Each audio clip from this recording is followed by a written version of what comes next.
Right, this is a message out there to anybody who's taken a bounce back loan inappropriately. It's a video on bounce back loan fraud and what's going to happen to you if you're found to have misappropriated or misapplied for these bounce back loans. So back in May 2020, bounce back loans were made available to businesses in the UK. It were all self-certified, so obviously it was open to abuse, and lots of people took bounce back loans that should never have taken them. Now, we get calls, we've had feedback on social media that people who've taken bounce back loans and they've got away with it and nothing's going to happen to them. Listen, that really isn't the case.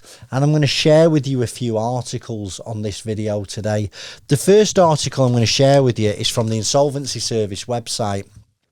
And it tells the story of a director in Manchester that owned a pizza business, and he applied for a £20,000 bounce back loan when he shouldn't have done. He tried to dissolve his company in the May, and 2 weeks later he tried to apply. Well, he applied for a 20 grand bounce back loan and he got it. And out of the 20 grand bounce back loan, he sent £14,000 to friends and family, and he spent £6,000 on a car. So this was picked up by the Insolvency Service. The chap had his day in court recently, and he was sentenced to 2 years imprisonment.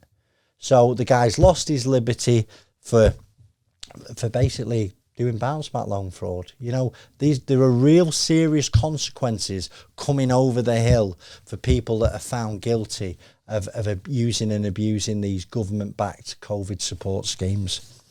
There's another thing that caught my eye last week, and it's the first bank who's sort of stuck their head out of the parapet and admitted how big this COVID fraud problem is. And it's Barclays.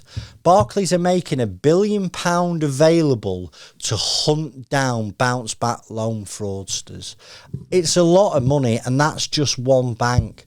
So what I want to say to people out there, listen, if you've taken a bounce back loan inappropriately and you can pay the money back, that's something I would suggest strongly. But if you can't, it's really important that you take advice early. Listen, you might not have committed bounce back loan fraud. Maybe you've just took a little bit too much by mistake. Maybe you've spent it on something that you wasn't aware on.